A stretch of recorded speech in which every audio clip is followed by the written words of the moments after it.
Friends, आप सभी को मेरा नमस्कार और हमारे यूट्यूब चैनल पर आप सभी का स्वागत है। आज हिंदी में कुछ नया हो जाए। देखिए, हिंदी परीक्षा से जुड़े तार्किक प्रश्नोत्तर हम आपके लिए लेकर के आए हैं। अब प्रश्न भी आपको सारे मिलेंगे, चैप्टर वाइज तो मिल ही रहे हैं, लेकिन इसके अलावा हिंदी में क्या होगा कि सब कुछ मिश्रित रूप से मिलेगा और बाकी आपकी जो वीडियोस अगली रहेंगी उसमें कुछ ना कुछ नया रहेगा। तो हमें वीडियो के साथ जुड़े रहिएगा, ठीक है। तो परीक्षा में जुड़े हुए क्या होता है, तार्किक प्रश्न जो तर्क पैदा कर देते हैं उनको आज हम लेके चलते हैं। क्लास 16 है हमारी।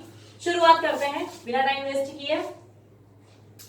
देखें, जो इसमें पहला प्रश्न आया है हिंदी का, स्वर तंत्रियों में कंपन के आधार पर हिंदी वर्णमाला में व्यंजनों के दो वर्ग बनते हैं।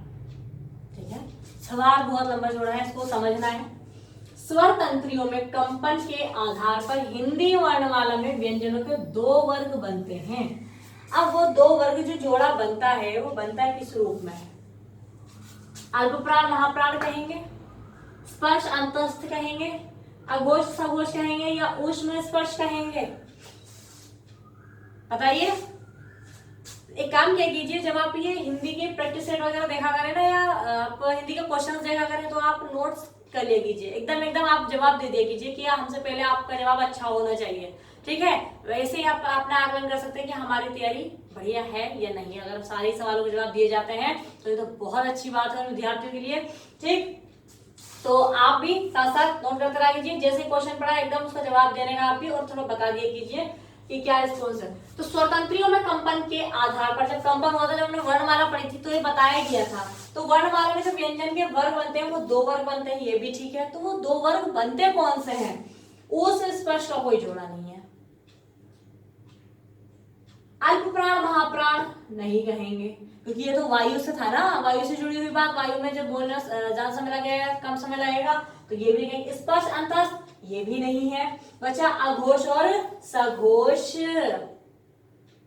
घर्षण वाली बात, जब स्वर तंत्रियों में कंपन होगा तो सघोष, और कंपन नहीं होगा तो अघोष। तो ये जवाब सही हो जाएगा। ठीक, वर्णमाला यानी कि स्वर तंत्रियों में कंपन के आधार पर जो वर्णमाला में व्यंजन के दो वर्ग बनते हैं वो कौन से बनते हैं? अघोष और सघोष बनते हैं। आप इसे देख सकते हैं कि अघोष और सघोष से जुड़ा हुआ सवाल किस तरीके से हमारे सामने आया है। अगला देखते हैं, निम्नलिखित में से किस वाक्य में प्रेरणार्थक क्रिया है? प्रेरणार्थक, अब पहले तो प्रेरणार्थक जान लेते हैं। प्रेरणार्थक क्या है? यहाँ पर देखिए, प्रेरणा लेना, जब हम काम स्वयं ना करके किसी दूसरे से करवाएं।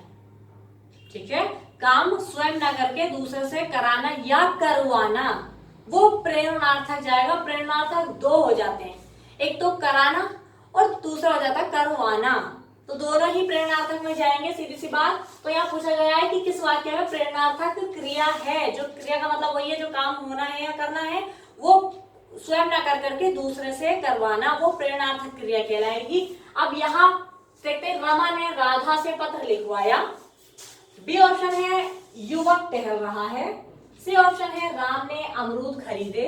और डी ऑप्शन है रहमान रोजे रखता है। देखिए, रहमान रोजे रखता है, स्वयं वो काम कर रहा है। राम ने अमरूद खरीदे, खुद खरीदे ना, किसी दूसरे से थोड़ी ना खरीदवाए हैं। युवक टहल रहा है, खुद ही टहल रहा है, किसी और से थोड़ी ना बात आ रही है। लेकिन रमा ने राधा से पत्र लिखवाया है, तो रमा ने स्वयं न लिख करके पत्र किससे लिखवाया? राधा से लिखवाया। जो लिखने की क्रिया हुई है वो किसी और के थ्रू हुई, किसी और के माध्यम से हुई है। तो ये प्रेरणार्थक क्रिया कहलाती है, जहां पर कार्य स्वयं न करके दूसरे से करवाया जाए। तो यहाँ जितने भी काम है वो सब खुद किए जा रहे हैं। लेकिन ये जो बात आ रही है कि रमा ने राधा से पत्र लिखवाया, तो रमा ने खुद कार्य नहीं किया, राधा से करवाया पत्र लिखने का कार्य। तो यही आपका जवाब हो जाएगा, क्योंकि हमें बताना है प्रेरणार्थक क्रिया क्या है। अगला सवाल है, भावुक का सही संधि विच्छेद क्या है? तो भावुक की बात आई, भाव आव, और आव में यदि हम देखें तो आए, आय, अब, आव। भावुक ठीक है, भावुक। ऐसे तो बना था कि आव की आवाज आ रही है ना, तो ये कैसे बना हुआ होगा भाई, ए के बाद कोई स्वर होगा तो ये आई हो जाएगा, आई के बाद कोई स्वर होगा तो आई हो जाएगा, ओ के बाद कोई स्वर होगा तो ये अव की आवाज देगा, और औ के बाद कोई स्वर हुआ तो वो आव की आवाज देगा।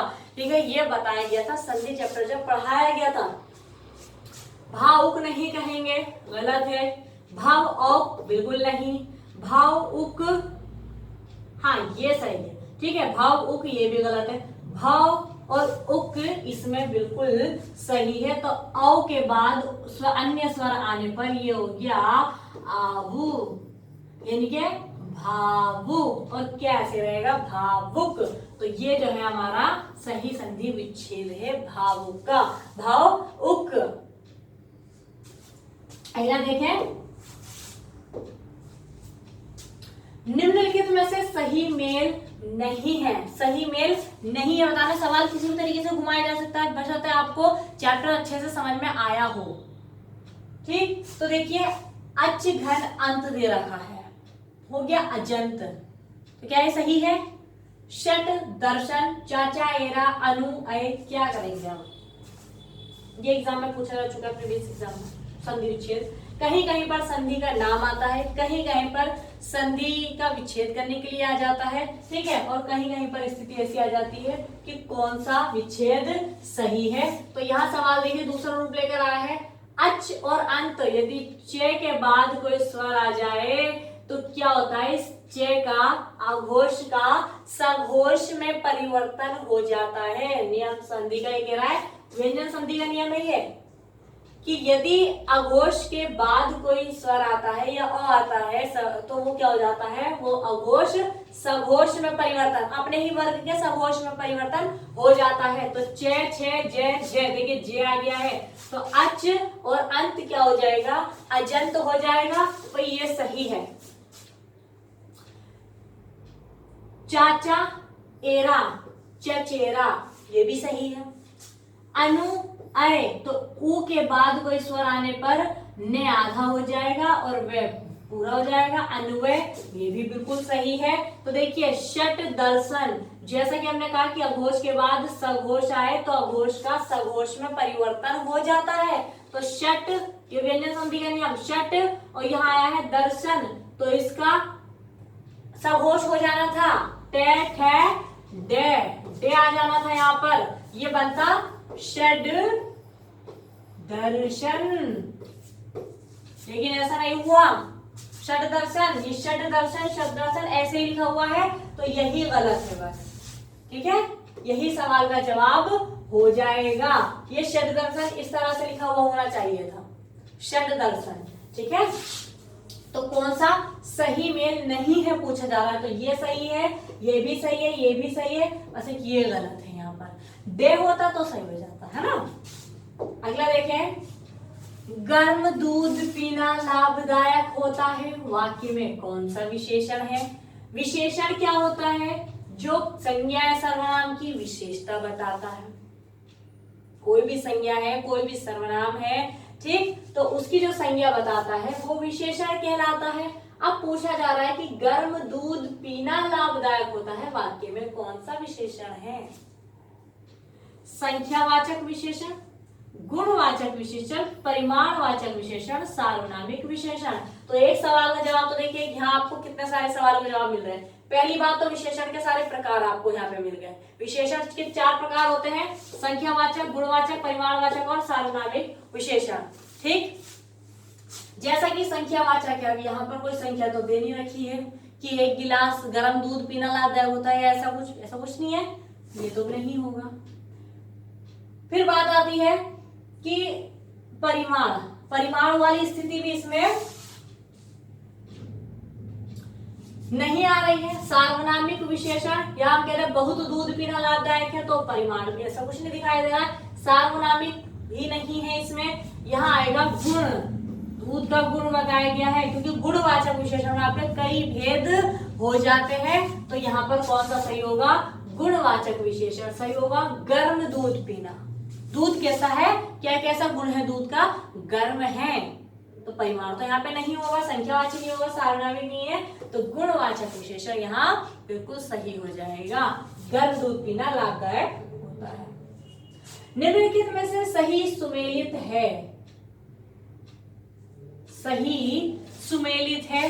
देखें, खोदा पहाड़ निकली चुहिया, ये आपने सुना होगा, बहुत ज्यादा प्रयोग में लाया जाता है और अधिकतर ये हमारे बुजुर्ग ही ज्यादातर प्रयोग में लाते हैं इसे। कि क्या हुआ कि खोदा पहाड़ और निकली चुहिया, ये क्या है? ये लोकोक्ति है, लोकों की द्वारा कही गई उक्ति या कथन। लोगों में सबसे ज्यादा प्रसिद्ध है, जो भी बात आपके बड़े बुजुर्ग हैं वो ज्यादातर किसमें जाती है? लोकोक्ति के अंतर्गत ही जाती है। तो खोदा पहाड़ निकली चुहिया ये लोकोक्ति है। एक और एक 11 होते हैं, ये मुहावरा है। एक और एक 11 होते हैं, ये मुहावरा। मुहावरा का अर्थ क्या होता है कि हमें इसे समझना पड़ता है। जैसे 9 2 11 होना, अब 9 3 12 नहीं कर सकते, ठीक है, 9 2 11 होना जो है मुहावरा। लोगों की अब ये बात आ रही है 1 और 1 11, तो इसे ये मुहावरा है। हाँ जी है, मुहावरा में आता है। दुविधा में दोनों गए माया मिली न राम, दुविधा में दोनों गए माया मिली ना राम, ये भी लोकोक्ति है, लोगों में प्रचलित उक्ति कथन। तो पूछा जा रहा है कि कौन सा सही सुमेलित है? भाई ये सभी सही सुमेलित है, क्योंकि खोदा पहाड़ निकली चुहिया ये हमारी लोकोक्ति है, 1 और 1 11 मुहावरा है, और दुविधा में दोनों गए माया मिली ना राम ये लोकोक्ति में आती है। तो ये सभी सही हैं। ठीक, अगला देखते हैं, निम्नलिखित में से कौन सा मुहावरा नहीं है? मुहावरा नहीं है भाई, बताइए। भागीरथ प्रयत्न, समझ पर पत्थर पड़ना, अशर्फियां लुटे कोयलों पर मोहर, और हाथों के तोते उड़ना, इसमें आप कौन सा कहेंगे? भागीरथ प्रयत्न, समझ पर पत्थर पड़ना, अशर्फियां लुटे कोयलों पर मोहर, हाथों के तोते उड़ना, इसमें से कौन सा सही हो जाएगा? ये मुहावरा नहीं है, ये लोकोक्ति है। ठीक है, ये वाली स्थिति। बाकी भागीरथ प्रयत्न, सभी भागीरथ प्रयत्न, मतलब मुहावरे का सीधा सीधा अर्थ होता है कि आप जैसे कोई पंक्ति कही गई, उसका हम सीधा सीधा अर्थ नहीं निकाल सकते। अगर हम उसको प्रैक्टिकली सीधा सीधा करेंगे, बिल्कुल सही करेंगे, जैसा बोला वैसे ही करेंगे, तो वो उल्टा पड़ जाएगा। कैसे? भागीरथ प्रयत्न, भागीरथ प्रयत्न मुहावरे का मतलब होता है कि कह दिया और उसका एक अलग ही अर्थ निकलता है। जैसे भागीरथ प्रयत्न, बहुत ज्यादा प्रयास करना, हम कह सकते हैं। ठीक है, समझ पर पत्थर पड़ना, मतलब कि समझ पर क्या पत्थर पड़ रहे हैं, इसका हमें अर्थ समझना पड़ेगा, ना कि किसी पर पत्थर बरसाने पड़ेंगे। ठीक, मुहावरे का अर्थ ये होता है कि एक अलग ही अर्थ होता है, ना कि जैसा कहा गया वैसे कि समझ पर पत्थर पड़ रहे तो आप किसी के दिमाग पर पत्थर मारना शुरू कर दें, ऐसी स्थिति नहीं करनी है। अगला है हाथों में तोते उड़ना, हाथों में लेके तोते तो उड़ाने नहीं है। मुहावरा, मुहावरा का सीधा सीधा अर्थ है कि कोई शब्द हमने कहा उसका डायरेक्ट शाब्दिक अर्थ नहीं होता, लाक्षणिक होता है। ठीक है, लेकिन हाँ लोकोक्ति में ऐसा होता है कि जैसा कहा जा रहा है हमें कहते ही वो बात सीधा समझ में आ जाती है। अशर्फियां लुटे कोयलों पर मोहर लग जाती है, ये सही है। द्रौपदी का चीर मुहावरे का सही अर्थ है। देखिए, द्रौपदी का चीर आपने बहुत सुना होगा, जैसा हमने कहा कि परीक्षा की दृष्टि से तार्किक प्रश्नोत्तर है, तो पता रहना चाहिए कि द्रौपदी का चीर क्या होगा। बहुत पवित्र कहेंगे, लज्जाहरण कहेंगे, अत्यधिक कुरूप कहेंगे, या ऐसी वस्तु जो समाप्त ही ना हो। जब ऐसी वस्तु हमारे सामने आ जाए जो समाप्त नहीं हो रही, तो हम क्या कहते हैं कि ये चीर हो गई, या द्रौपदी का चीर हो गया। चीर का मतलब यहाँ पर वस्त्र से है, चीज ना हो गई, द्रौपदी का चीर हो गया, मतलब ऐसी वस्तु जो समाप्त होने को ही नहीं आ रही। तो यहाँ पर हमारा यही सवाल सही हो जाएगा। कह रहे ना कि सही अर्थ क्या होगा इस मुहावरे का, तो मुहावरे का सही अर्थ क्या होगा? ऐसी वस्तु जो समाप्त ही ना हो। मुहावरे में आपको उसका सीधा सीधा अर्थ याद करना पड़ेगा, लेकिन लोकोक्ति में क्या होता है, दूसरा वाक्य के साथ प्रयोग में लाया जाता है। जो शब्दांश, देखिए शब्दांश कह रहे हैं, जो शब्दांश शब्द के अंश शब्द के प्रारंभ में जुड़कर उसके अर्थ में परिवर्तन कर देते हैं या उसमें विशेषता उत्पन्न करते हैं, उसे क्या कहते हैं? पहली बात तो ये कि इन्हें शब्दांश कहा जाता है। दूसरी बात ये कि ये प्रारंभ में लगते हैं। तो प्रारंभ में लगने का मतलब है, उप का मतलब होता है निकट, ठीक। और सर्ग का मतलब होता है बैठना, पास में बैठना लेकिन आगे बैठना, ठीक है। प्रारंभ में बैठना, प्रारंभ में लग जाते हैं किसी शब्द के, लेकिन होते शब्दांश से, पूरे शब्द नहीं कहेंगे, तो वो संधि कहलाते हैं, उपसर्ग कहलाते हैं, प्रत्यय कहलाते हैं, समास कहलाते हैं। देखिए समास तो नहीं कहेंगे क्योंकि वो पूरा शब्द लिए हुए होते हैं, संधि नहीं कहेंगे क्योंकि वो वर्ण लिए हुए होते हैं। अब यहाँ बात आ रही है उपसर्ग और प्रत्यय दोनों ही शब्दांश है, लेकिन जो शब्द के प्रारंभ में, तो जो प्रारंभ में जुड़ते हैं वो उपसर्ग और जो बाद में जुड़ते हैं वो प्रत्यय। तो सवाल पूछा गया कि जो प्रारंभ में जुड़कर उसके अर्थ को बदलते शब्द के वो क्या होते हैं, तो हम क्या जवाब देंगे इसमें, सही जवाब होगा उपसर्ग, ठीक है। ये ऐसे शब्दांश होते हैं जो शब्द से पहले लगते हैं और उसके अर्थ में विशेष परिवर्तन ला देते हैं। गुर्राहट में कौन सा प्रत्यय है, गुर्राहट, गुर्राहट, आहट की बात आ रही है इसमें, क्रियाबोधक प्रत्यय है, क्रियाबोधक तद्धित प्रत्यय, भाववाचक है, तो गुर्राहट, गुर्राहट, गुर्राना कैसे होता है, अंदर से बात आती है ना, स्वभाव, स्वभाव में ही गुर्राना है, ठीक। स्वभाव में ही जब गुर्राने वाली बात होता है तो वो भाववाचक में जाती है, तो करणवाचक यहाँ पे नहीं कहेंगे, ये है भाववाचक। गुर्राहट, थरथराहट, जो स्वभाव में बात आ जाए हमारे वो भाववाचक में जाती है, तो भाववाचक कृत प्रत्यय है। गुर्राहट में कौन सा प्रत्यय है, आहट, भाववाचक कृत प्रत्यय है, हमारे भाव में ये बात आ गई है, भाव को वाच कर रहा है, बता रहा है, कृत प्रत्यय। अगला देखें, निम्नलिखित शब्दों में देशज शब्द है, निम्नलिखित शब्दों में देशज शब्द बताना है कौन सा है, जो देश में जन्मा है। आज की बात है छोड़ो, इस पर ध्यान दें, देश में जन्मा है, क्योंकि हम जो भाषा बोलते हैं, जो शब्दों का प्रयोग हम करते हैं ना बोलने में, वो ये जरूरी नहीं है कि सारे ही हमारे देश के हो।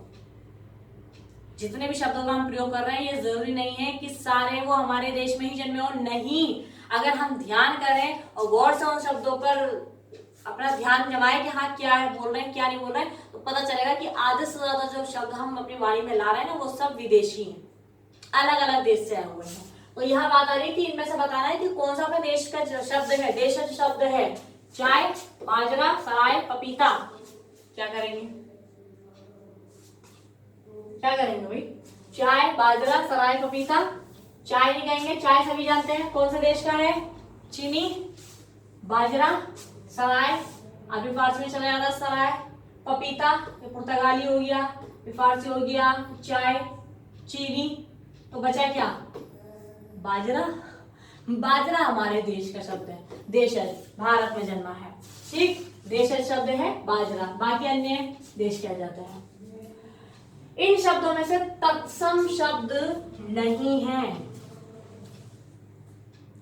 कोई तत्सम शब्द नहीं है, बताइए जरा कौन सा नहीं है। खीर, गोस्वामी, तिलक, शकट, शकट तत्सम है, तिलक तत्सम है, गोस्वामी, लेकिन खीर, खीर का तत्सम होता है क्षीर, ठीक है। तो खीर जो है वो तद्भव है, बस यही हमारे सवाल का जवाब हो जाएगा। आगे बढ़ते हैं, देखें निम्नलिखित शब्दों में से स्फूर्ति का विलोम क्या होगा, स्फूर्ति, स्फूर्ति जल्दी होना, ठीक है। तो चुस्ती कहेंगे, तेज कहेंगे, आलस्य कहेंगे, निराशा कहेंगे, निराशा तो यहाँ पे नजर नहीं आ रही है ऐसा कुछ। चुस्ती खुद स्फूर्ति हो गया, तेज स्फूर्ति में तेजी होती है, इसका सही हो जाएगा आलस्य। एक तो व्यक्ति जो बहुत स्फूर्ति से कार्य करता है और एक व्यक्ति बहुत ही आलस्य भरा होता है उसमें, ठीक है ना, तो आलस, तो स्फूर्ति का विलोम क्या हो जाएगा, आलस्य हो जाएगा। अगला देखें, आधि और आधि समश्रुत शब्द, ये किस तरह के शब्द होते हैं, ये समश्रुत होता है। समश्रुत का मतलब होता है कि सम का मतलब हुआ समान, श्रुत का मतलब होता है सुनने में। समश्रुत शब्द मतलब सुनने में एक जैसे लगे, जब हम इन्हें बोलते हैं तो ये सुनने में एक जैसे लगते हैं, लेकिन जब इनका अर्थ पढ़ते हैं या अर्थ देखते हैं समझते हैं तो अर्थ में बिल्कुल भिन्न हो जाते हैं, लेकिन सुनने में एक जैसे, तो समश्रुत शब्द इन्हें कहा जाता है।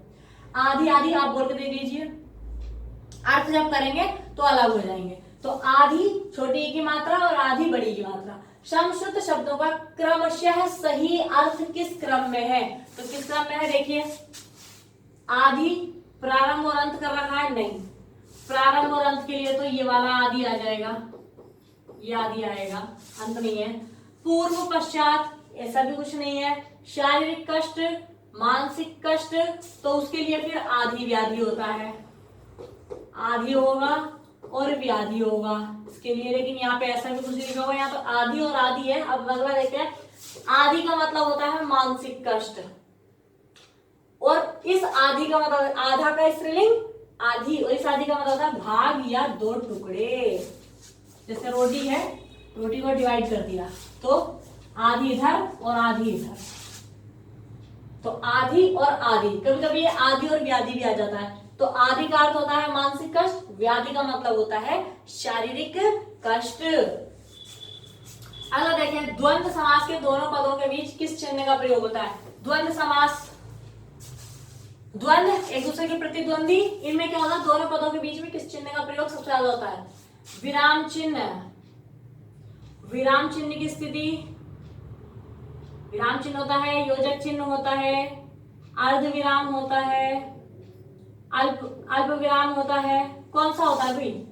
जैसे हम लिखते हैं द्वंद्व समास में, माता पिता,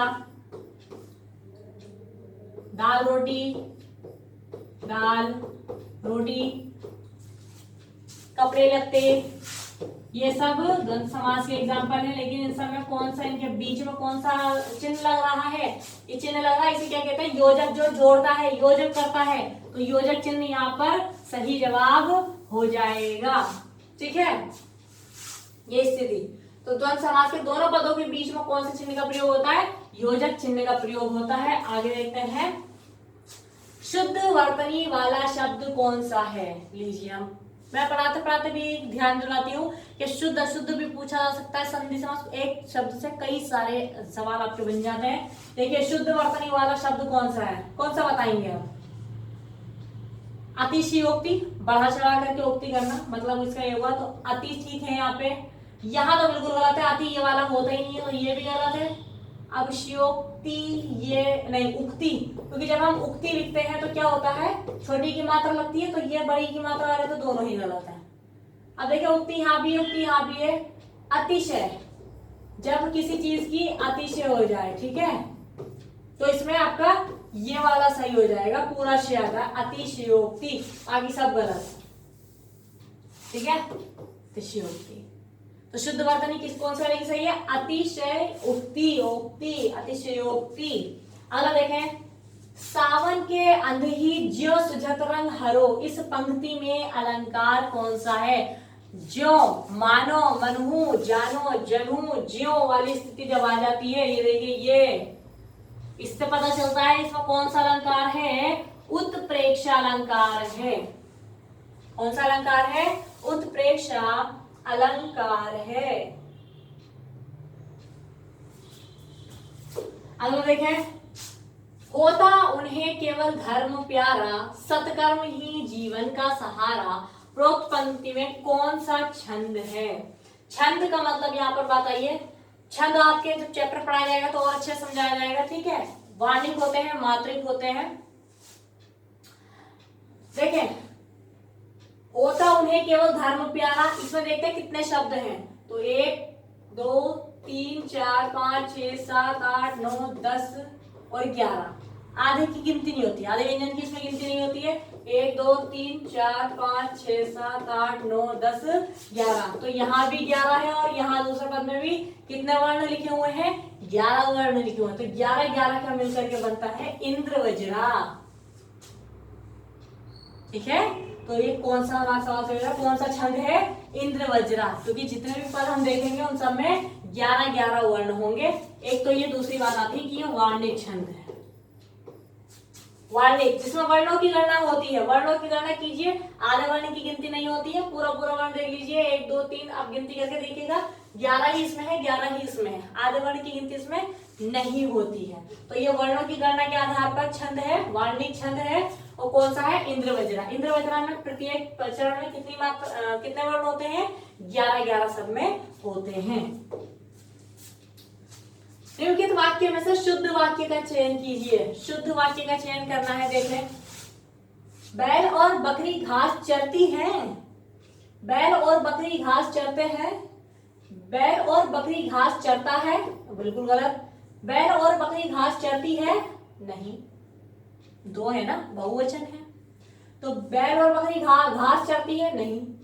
बैल और बकरी घास चरते हैं, ये सही हो जाएगा क्योंकि एक से ज्यादा है और एक से ज्यादा है। और दूसरी बात यह है कि जो क्रिया है तो वो कैसी हो जाएगी, वो बहुवचन में ही जाएगी।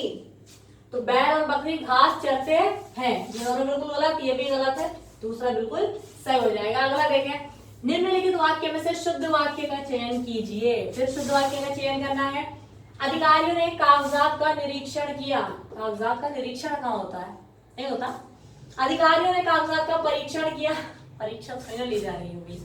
अधिकारियों ने कागजात की जांच की और अधिकारियों ने कागजात का अन्वेषण किया, खोज थोड़ी ना करी है, खोज नहीं की ना कागज की। अधिकारियों ने कागजात की जांच की, उन्हें जांचा क्या कागजात ठीक है या नहीं है, कहने का मतलब ये हुआ, ठीक है। अन्वेषण नहीं करेंगे तो खोज थोड़ी ना हुई है। तो अधिकारियों ने कागजात की जांच की, ये बिल्कुल सही हो जाएगा। अगला देखें, निम्नलिखित वाक्य में से कुछ त्रुटियां हैं, जिसमें आपको गलती लग रही है उसे चिन्हित करना है। या तो ये ऑप्शन गलत होगा, बी सी डी, ये चार ऑप्शन इनमें से देखते हैं कौन सा। मैं पटना गया, यहां तक तो बात सही नजर आ रही है। तो उस समय मेरे पास मतलब कि मैं पटना गया तो उस समय मेरे पास, अभी तक तो ठीक लग रहा है, केवल 20 रुपए मात्र थे।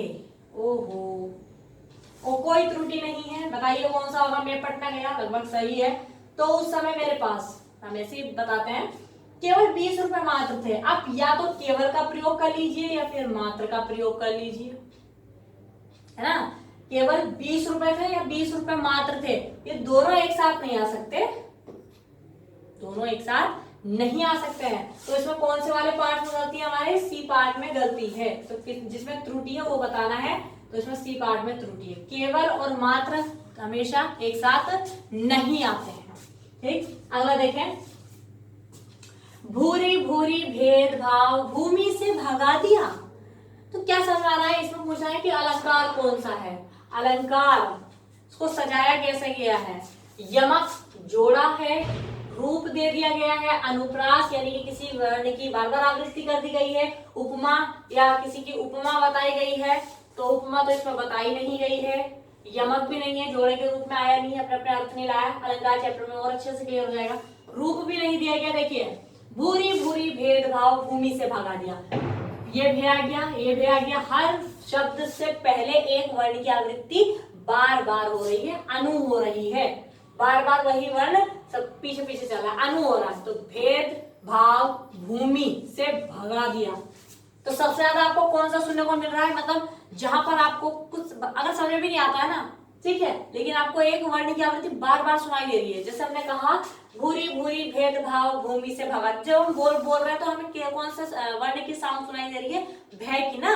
तो जब एक वर्ण की आवृत्ति बार बार हो जाए वहां पर कौन सा अलंकार होता है, अनुप्रास अलंकार होता है। अगला देखें, किस शब्द में आवा प्रत्यय नहीं है। आवा हमेशा शब्द के बाद में लगता है।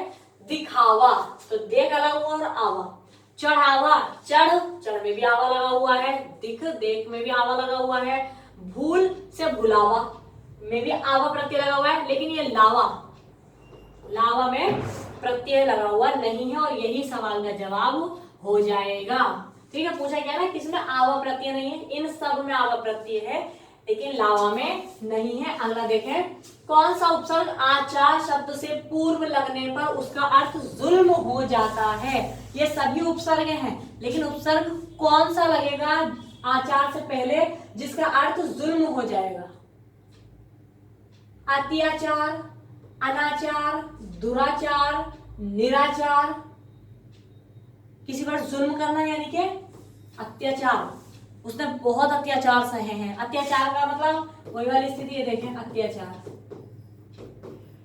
उसने बहुत जुल्म सहे हैं, या फिर हम कह सकते हैं बहुत अत्याचार सहे हैं। ठीक है, तो अति, जब अति हो जाए तो वो जुल्म में ही जाएगी। तो ये आचार से पहले यदि अति उपसर्ग मिल जाएगा तो क्या हो जाएगा, अत्याचार हो जाएगा। ठीक है, अगला देखते हैं, बोलने वाले के लिए जिन सर्वनामों का प्रयोग होता है उन्हें क्या कहते हैं। बोलने वाले के लिए जिन सर्वनामों का प्रयोग होता है, सर्वनाम जो संज्ञा के स्थान पर प्रयोग में आ रहे हैं, मैं, तुम, ये, वे, हम, ठीक है। तो बोलने वाले की बात आ रही है तो वो जाएगा उत्तम पुरुष में, इसका जवाब ये सही हो जाएगा। मध्यम क्या होता है, सुनने वाला होता है। अन्य जो है किसी जिसके बारे में बात चल रही होती है, प्रथम लिखेंगे। उत्तम पुरुष की बात इसमें आ जाएगी। अगला है निम्नलिखित में से कौन सा शब्द एक वचन है। एक वचन में प्रयोग होता है, देखिए आंसू, आंसू बह गए या आंसू गिर गए। आंसू गिर गए नहीं होता है, प्राण निकल गए, प्राण निकल गया है नहीं कहते हैं, या प्राण बच गए, प्राण बच गया नहीं कहते हैं। हस्ताक्षर कर लिया या हस्ताक्षर कर लिए, तुमने अपना हस्ताक्षर कर लिए, ठीक है। समाचार, समाचार इसमें से हो जाएगा क्योंकि एक वचन की बात आ रही है। क्या तुम्हें समाचार मिला या तुम्हें समाचार मिले, मिला ना, तो एक वचन की बात आ रही है, ये एक वचन इसमें है, समाचार। अगला देखें, ते वर्ग में आने वाले सही वर्णों का चयन करना है। ते वर्ग में ये तो बिल्कुल नहीं आता है, पेन, ये पे वर्ग हो गया, ये चे वर्ग हो गया, ये भी नहीं आता है। ते, थे, दे, थे, ने, ये बिल्कुल सही है, यही जवाब हो जाएगा ते वर्ग में आने वाले वर्ण, ठीक है। अगला देखें, अवधि किस उपभाषा की बोली है, तो अवधि, अवध, अवध यानी के पूर्वी भाषा की बात आ जाती है, पूर्वी हिंदी, ठीक है, पूरब में। तत्सम शब्दों का इसमें चयन करना है, चूहा, मूढ़, जंगा, जंगल, मूढ़ नहीं कहेंगे, चूहा हिंदी में जाता है। निर्दोष, ठीक है, इसमें क्या है, तत्सम शब्दों का चयन करने में निर्दोष जो है तत्सम है। घृणा को किससे जीतो भाई, घृणा आसक्ति से जीतना, अनुरक्ति से, प्रेम से या छल से, है क्या बताएंगे, घृणा को प्रेम से जीतो। अगला देखें, चालाक की एक गलती सभी लोगों की जान ले लेती है, बहुत लोगों की जान ले लेती है, अनेक लोगों की या ज्यादा, ये सभी बहुत ज्यादा में अनेक बात जा रही है। चालाक की एक गलती क्या करती है, अनेक लोगों की जान ले लेती है, और ऐसा होता भी है, ठीक। अगला देखें, इनमें से एक शब्द पर्यायवाची नहीं है, उसे चिन्हित करना है। ब्रह्मा का कौन सा पर्यायवाची नहीं है, आत्मभू है, बिल्कुल ठीक है। चतुरानन है, चतुरानन सही है। लोकेश, लोक का ईश है, लोक का स्वामी है, वो भी बिल्कुल ठीक है, लेकिन मुक्त पुरुष नहीं है। मुक्त पुरुष हम ईश्वर को, ब्रह्मा को नहीं कहेंगे, तो यहाँ पर यही सवाल का जवाब हो जाएगा। अगला देखें, अटवी, अटवी का मतलब होता है जंगल, जंगल के लिए कानन का प्रयोग किया जाता है, वन का प्रयोग किया जाता है, विपिन का प्रयोग किया जाता है, कांत का प्रयोग किया जाता है, लेकिन उद्यान का मतलब होता है बगीचा, और जंगल और बगीचे में अंतर है। बगीचा पर्यटक की दृष्टि से अच्छा माना जाता है, जंगल में पर्यटक नहीं जाएंगे, ठीक है। तो उद्यान का मतलब बगीचा होता है। कांत, कानन, अटवी, वन, विपिन, कांत, ये एक दूसरे के क्या है, पर्यायवाची हैं। अगला देखें, जो दिखने में सुंदर और विशाल हो, वाक्यांश के लिए एक शब्द क्या प्रयोग में लाया जाएगा, दीर्घ काय कहेंगे, दिव्य, भव्य, सुंदरतम, तो सुंदरतम नहीं कहेंगे